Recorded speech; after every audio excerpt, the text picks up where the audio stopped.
Mount Pleasant upcoming BTO flats. Hi, my name is Alan from Alan Wee Property. Welcome back to my YouTube channel. In today's video, I'll be discussing about the upcoming BTO flats in Mount Pleasant. When I first heard that the BTO flats are going to be built in this area, I'm extremely concerned, as I know there are many black and white bungalows and historical buildings in this relatively unknown place to most. I'm very concerned we will be destroying another part of our heritage and greenery. However, after much research, I'm glad to share that only the buildings near the old police academy will be redeveloped for housing. The rest of the area will be relatively untouched. Today's video will be a little different and less structured. I'll be sharing with you the beauty of Mount Pleasant through my morning run in this hidden gem of Singapore. If you enjoy nature like me, maybe it's time to drop by. Here, Channel New Asia reported that the first build-to-order project in the upcoming Mount Pleasant housing estate will be launched in 2025.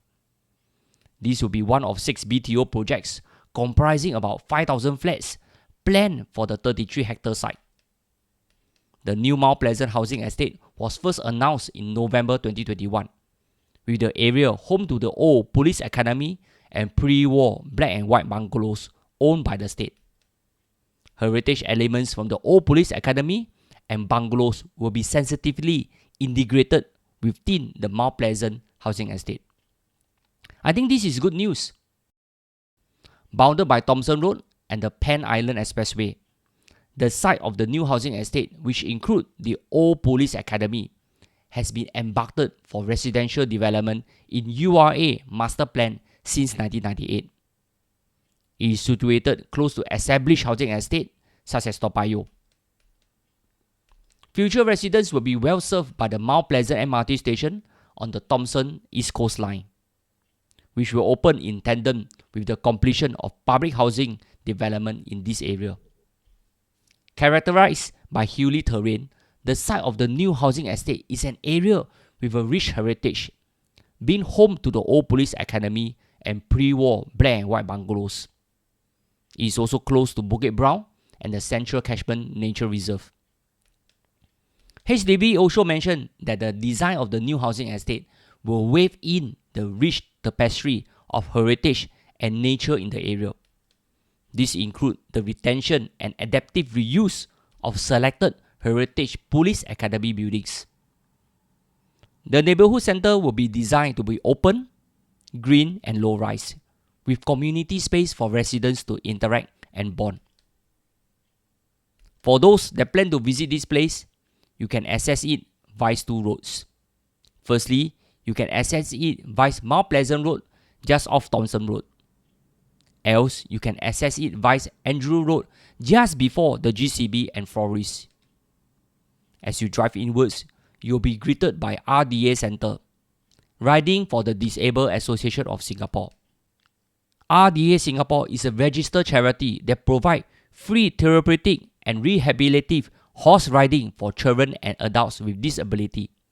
They are the only charity in Singapore to provide such therapeutic sessions completely free to the disabled. If you are keen to donate, please contact them directly. By the way, it is good to know that some corporations and prominent individuals are sponsoring some of the sessions. As I drive further inwards, the Singapore Polo Club is also nearby. Anyway, this is a pretty scenic route to travel if you are driving by car. In the morning, you can even catch horse grazing on grasses. I think this is pretty lovely for young children to admire animals and nature so up close. There is also a mosque situated on the top of a slope. This mosque is called Masjid Osman Salaman. I believe this mosque has been there for the longest time ever. It is heartening to know that the mosque facades and structure are still the same in modern Singapore. I hope they will be preserved. As I make my way towards Mount Pleasant Road, both sides of the roads are lined with black and white bungalows managed by Escort International. Escort has been the master tenancy of them under the Heritage brand for the past decade. When I was running around the estate, I came across this Royal Malaysia custom residence off Mount Pleasant Road. They are old bungalows that are so original yet well preserved over time. I hope they will not be torn down for redevelopment. There are some other buildings here. Let me humbly share them with you. Anyway, do you know that the Malaysia government still occupied some of these landed properties from Pasir Panjang to Bukit Timah? Some of you will ask me, how do I know? Well, I run even in the most ulu and deserted place in Singapore. I used to run in the old Bukit Brown Cemetery before they cut it into two and built the lonely highway. Till date, I still don't know why LTA had to spend so much taxpayers' money just to cut a few minutes of travelling time. Anyway, Lim Chu Kang Cemetery is also some of my favourite running spots. Why? Because this place is very scenic and quiet. If you have troubling thoughts, I suggest you can come here to talk to them. At least you know you are still alive and can resolve the problem that you are facing. Mental illness is an unspoken illness. If you need help, I will leave the links in the description below. Here, I recall I took a photo of this memorable plaque in Lim Chu Kang Cemetery for the passengers and crew of the ill-fated flight CEA Flight MI-185.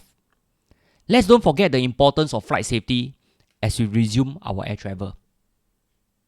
That's all. I hope you have enjoyed this video on my morning run in Mount Pleasant. The BTO flats will be highly sought after. I wouldn't be surprised they will all become $1 million HDB flats upon MOP. Seriously, I wouldn't mind staying there too.